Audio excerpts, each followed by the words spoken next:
Recuerdo que una vez Marilyn llegó, oh hermanito jovencito, tú vas a ser gran predicador. No. Aleluya por ti. No. Esa es mi invitación de Marilyn, no le digan.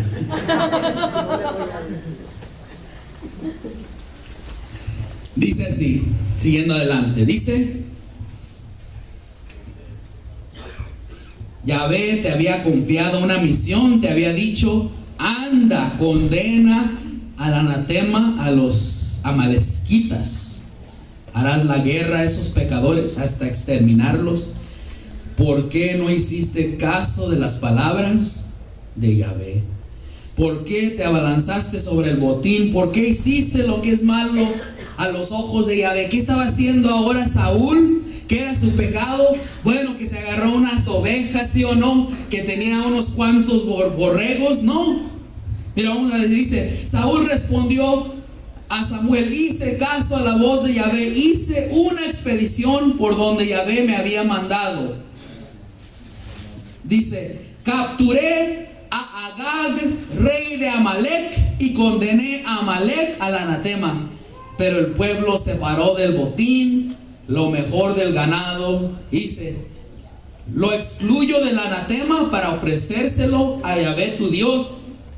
Tu Dios, otra vez dice, Yahvé tu Dios. ¿Miraron eso? En el verso 21, en Gilgal. ¿A quién dejó vivir Saúl? Amalek, el jefe o el rey de los amalequitas. Dejó vivir en medio del pueblo ahora el enemigo.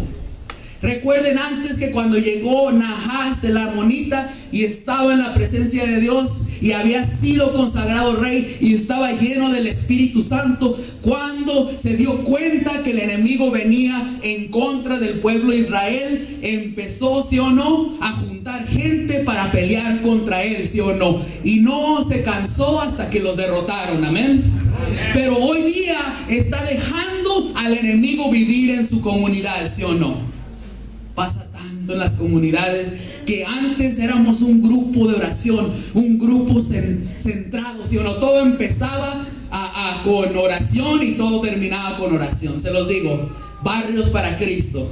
Yo estuve allí 1998 a como el 2002, algo así, no recuerdo. Allí Nico era parte de nuestro ministerio.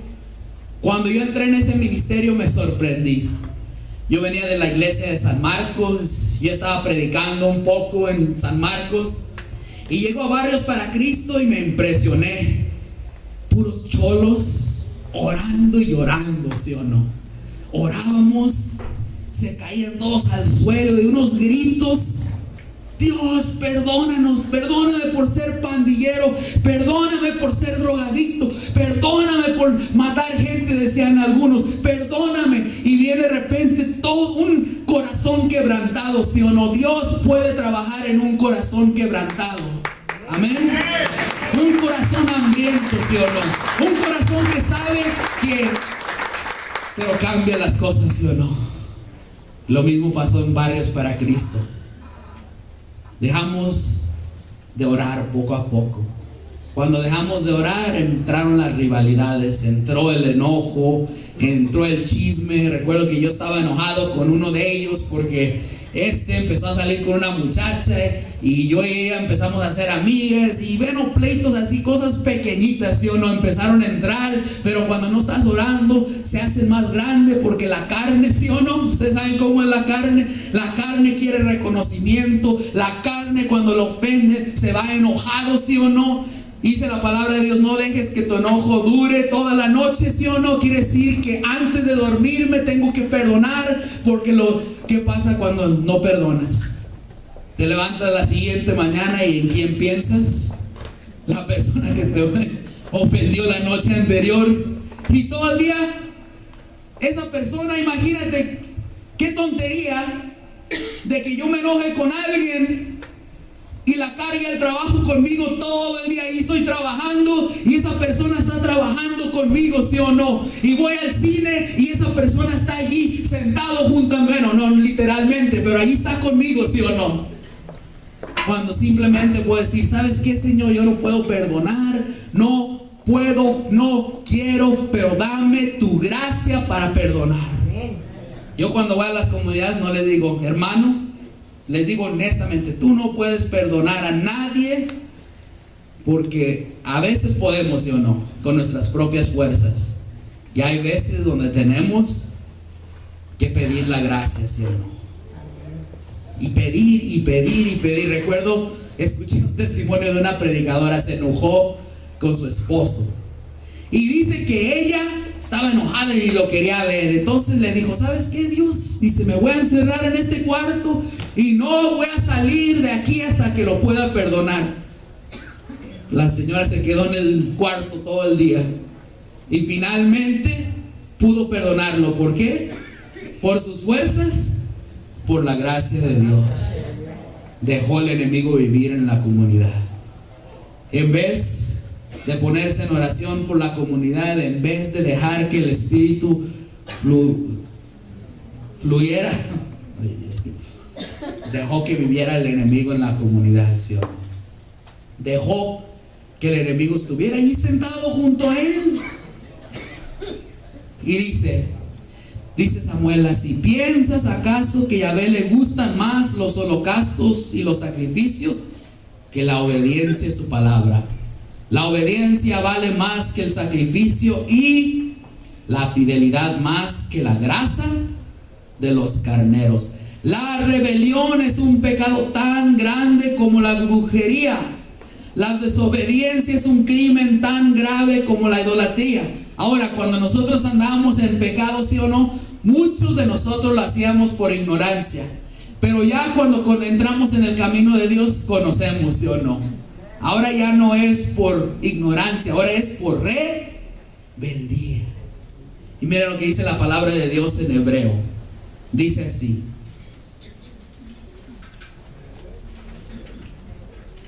Hebreos 6.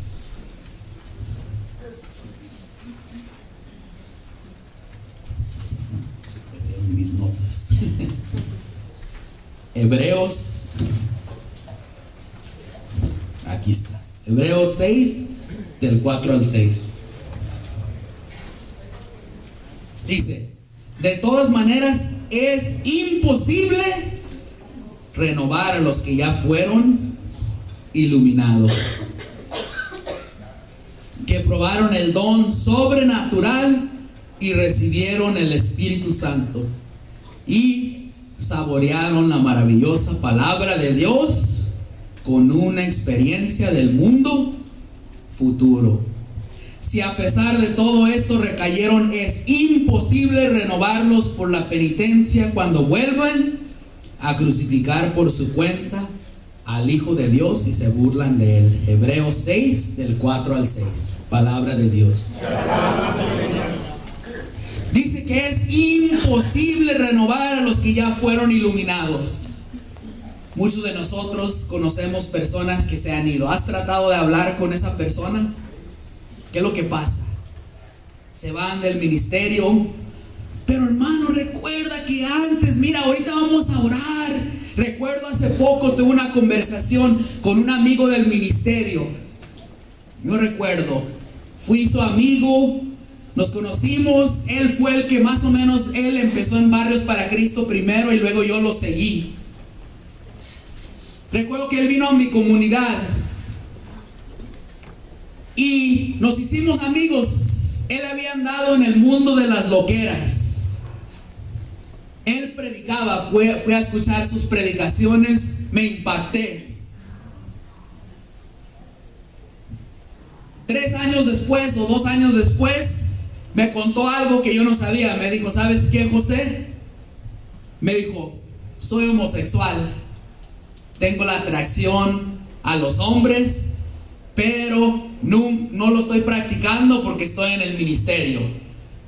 Le dije: ¿sabes qué? A mí no me importa.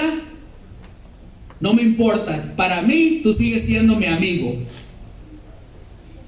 Él empezó en el ministerio y bueno, se juntó con unas personas que le empezaron a decir que un grupo, voy a ser honesto, en la arquidiócesis, Y entró allí y le empezaron a decir, ¿sabes qué? Sé libre, no dejes que te impongan, tú tienes el derecho de ser feliz. Se encontró con personas en la iglesia liberales, que más o menos, bueno, sí es la palabra de Dios y dice esto, pero yo pienso esto, ¿sí o no? Y empezaron a hablar con él. Y algo entró en su corazón y algo cambió y ya no lo miraba igual, ¿sí o no? Y ya bien de repente empezó, si decían algo de él, se aislaba, se enojaba, ¿sí o no? Y ya no era el mismo, ¿sí o no? Y poco a poco él fue alejándose, ¿sí o no? Y después escuché que andaba en los bares, ¿sí o no? Que andaba en las fiestas, ¿sí o no? Que andaba tomando, ¿sí o no? Que tenía novios, ¿sí o no? Y bien de repente dejó las cosas de Dios, él y su hermano. Y hace poco tiempo hablé con él por teléfono, hace como un año, y me empezó a contar de su vida hoy. Y me empezó a decir que hoy día él es editor de películas pornográficas. Y dice que él me dice, José, ¿sabes qué? He mirado tanta porquería allí haciendo estos videos. Dice, ya el sexo ni me atrae, ni me hace nada. Dice, he mirado tantas porquerías, tanta cochinada. Y yo le dije, Mario, Dios te perdona, Dios te puede restaurar, Dios te puede traer para atrás. Pero escuchen lo que dice la palabra. Dice, es imposible renovar a los que ya fueron iluminados, que probaron el don sobrenatural y recibieron el Espíritu Santo. Si a pesar de todo esto recayeron, es imposible renovarlos por la penitencia. Es imposible para el predicador. Allí yo descubrí que era imposible para mí volverlo. Porque le hablé de Dios, le dije, vamos a orar por ti. Oré por él, por el teléfono. Me dijo, no puedo, estoy hundido, no puedo salir, es lo que me dijo. Samuel, cuando Saúl cayó en rebeldía, ¿sí o no? Ustedes saben que se puso a llorar.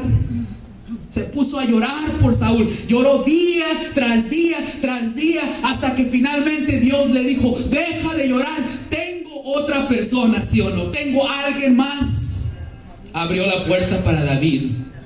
Yo sé que si yo dejo mi puesto, alguien más lo tomará. ¿Quién tomó el puesto de Judas? Matías, ¿sí o no? Mario me dijo, no puedo. Para el predicador es imposible. Para el sacerdote a veces también es imposible. Cuando vamos a hablar con esa persona, quien ha tenido esa experiencia, y tú le recuerdas, mira que tú y yo recuerdo ir con Mario, yo recuerdo predicar junto con él en los retiros, yo recuerdo que él y yo íbamos a las cárceles juveniles cada domingo, y yo sabía que él tenía un corazón para Dios, y hoy ese día me está diciendo, no puedo, es imposible lo que me dijo. Me doy cuenta que es imposible para el predicador, a veces para el sacerdote, para nosotros que estamos en el ministerio. ¿Cuántas veces no hemos tenido ese muchacho que va al retiro, que Dios lo toca y que empieza a caminar con Dios, tu hijo, y tú estás emocionada y el milagro, y bien de repente deja de venir a la iglesia, ya no se quiere confesar, ya no le importa la comunión? Qué duro es, ¿sí o no? Sí, porque es imposible para nosotros. Es imposible también ayudar a alguien que se ha ido para atrás, para la familia. Aquí les va otro testimonio. Un predicador, empezaron juntos en el grupo de jóvenes, se casaron. Al poco tiempo ella le dijo, ¿sabes qué? Yo tengo otra persona. Este predicador le rogó a su mujer, no te vayas, tenemos una hija juntos, mira que yo te quiero, que estoy dispuesto a dar mi vida por ti. Era como hablarle a una pared, ¿sí o no? Ella que ya había conocido a Dios, que había conocido los caminos. Podemos llegar hasta un punto, ¿sí o no? En nuestra rebeldía, que rechazamos nuestra propia familia, que no queremos nada con ellos, ¿sí o no? Y ella ya tenía otro, se fue con el amante, por más que le rogó, por más que le habló. Y ella ya había conocido los caminos de Dios. Es imposible a veces para la familia. Es imposible también el miedo del infierno cambiar muchas personas que han conocido a Dios, ¿sí o no? ¿Saben lo que me decía Mario? Ya estoy en el infierno, no puedo cambiar. Es más, me dijo, mi vida es un infierno, y si llego a morir, ya lo estoy viviendo. El miedo al infierno tampoco vuelve personas a los caminos de Dios. Pero les voy a leer una escritura. Lucas 1:37. Muy simple. Nos dice así: para Dios nada es imposible. Cuando yo estaba en Barrios para Cristo, empezamos nuestras juntas en oración. Y recuerdo una de las últimas juntas a las que yo fui. Estamos todos tomando Budweiser, cerveza, teniendo una junta del ministerio. Empezamos orando y terminamos con cerveza en la mano. ¿Por qué? Porque nos hicimos liberales, porque ya no queríamos hacer tan alejados de la gente, ¿sí o no? Porque ya decíamos, no soy como nadie, ¿sí o no? Cuando estamos en Cristo, a veces esa es la tentación de que nos rechazan porque somos diferentes. ¿Y por qué no te tomas una cerveza? ¿Por qué no haces esto? ¿Por qué no bailas? Y viene de repente el enemigo está usando esas personas, ¿sí o no? Para hacernos caer, porque él sabe que tú tienes un regalo dentro de ti, que tú tienes la unción del Espíritu Santo, que este Espíritu Santo que tienes dentro de ti, esta hambre por las almas cambia personas, ¿sí o no? Esas noches que tú estás en oración, ¿sí o no? Van a cambiar almas, van a traer a personas a los pies de Dios. Y por eso Él empieza y te dice, no exageres, no seas fanático. Mira que hay que solo, no tanto, ¿sí o no? No tanto en la iglesia. Cálmate, mira que hay otras cosas importantes.